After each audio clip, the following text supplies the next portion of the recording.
इस सृष्टि का सृजन परमात्मा के नाम के सिमरन द्वारा परमात्मा के साथ मिलाप करने के लिए किया गया है।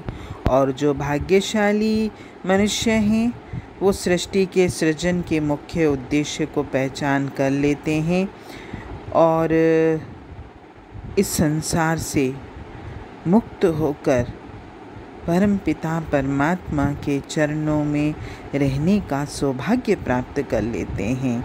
और इसके विपरीत जो भी व्यक्ति इस संसार को ही अपना सब कुछ मान लेता है वो तो इन संसार के इच्छाओं, तृष्णाओं, इंद्रियों के भोगों में ही फंसा रहता है और सदैव इस संसार का ही अंग बना रहेगा, क्योंकि वह आवागमन के चक्कर में फंसा रहेगा। रचना वही है, संसार वही है, परंतु इसे जिस उद्देश्य की पूर्ति के लिए प्रयोग किया जाता है ये वही रूप धारण कर लेता है। यानी जिसे तैरना आता है तो उसके लिए दरिया तो किनारे तक पहुंचने का मतलब दरिया का जो पानी है पार जाने का साधन होता है, क्योंकि उसे तैरना आता है तो वो तो उसके लिए दरिया का पानी तैर के किनारे तक जाने का साधन है। लेकिन जिसे तैरना नहीं आएगा उसके लिए तो वही पानी डूबने का कारण बन जाता है। और यही भाव हम लोगों का है। अगर हम ये सोचते हैं कि संसार मुझे उस परमात्मा को प्राप्त करने के लिए मिला है तो हमारे लिए संसार वही साधन बनेगा।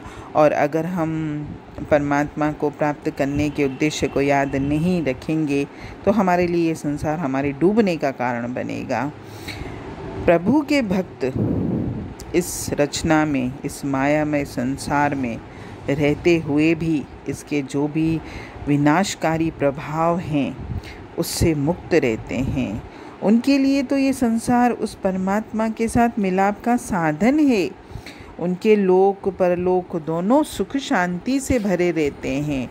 लेकिन जो इस संसार के मोह माया में फंसा रहता है तो संसार उनके लिए कभी भी समाप्त न होने वाले दुख संतापों का कारण बन जाता है। मनुष्य परमात्मा की सर्वश्रेष्ठ रचना है। मनुष्य तो सृष्टि का सरताज है। मनुष्य जन्म का मुख्य उद्देश्य परमात्मा के साथ मिलाप करके उस परम पिता परमात्मा की तरह शक्ति, ज्ञान, प्रेम और आनंद रूप होना है, क्योंकि हम तो हैं भी उस सत्यचित आनंद स्वरूप परमात्मा के अंश। हम बार बार ये चीज़ क्यों भूल जाते हैं?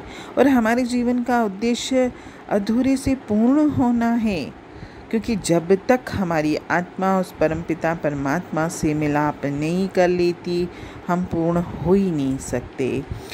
हमको समय और स्थान की सीमाएं पार करके उस परम धाम का स्वामी बनना है। जीवन का उद्देश्य आवागमन के चक्कर को तोड़कर अमर और अविनाशी जीवन धारण करना है। इंसान से भगवान बनना है। अभी तो हम कभी हम लोग के कर्म ऐसे हैं या कार्य ऐसे हैं कि भगवान तो बहुत दूर की बात है, हम तो कभी इंसान कहलाने के भी लायक नहीं होते हैं।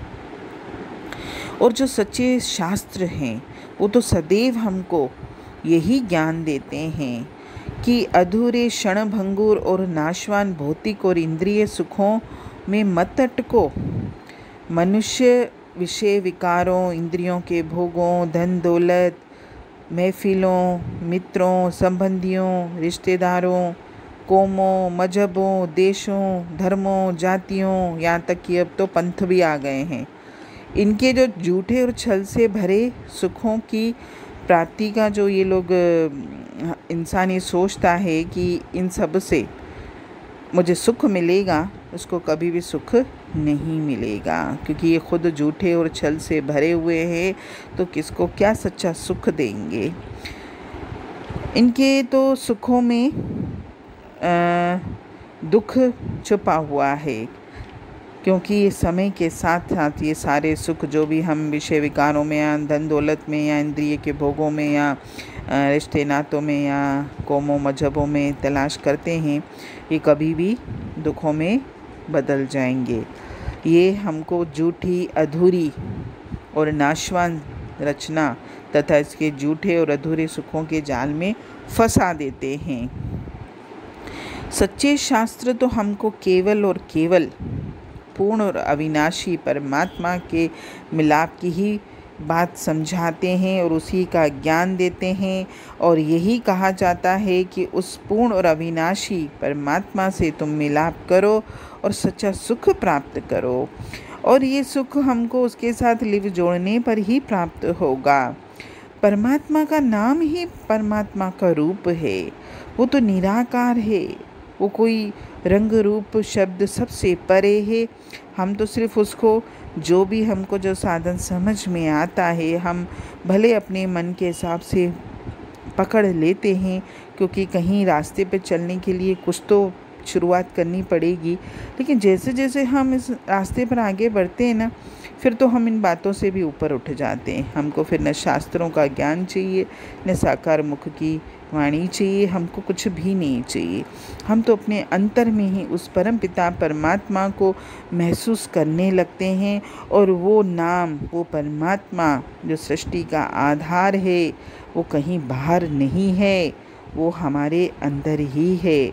हमको इन साधनों से जो भी हम पकड़ते हैं उनसे हमको ये युक्तियाँ बताई जाती हैं कि हमें अपनी वृत्ति को अंदर उस परमात्मा के नाम के साथ कैसे जोड़ना है, और कैसे हमको उस परम पिता परमात्मा से मिलाप करके उस परम पिता परमात्मा की तरह ही परम आनंद का रूप बनना है। हरि ओम।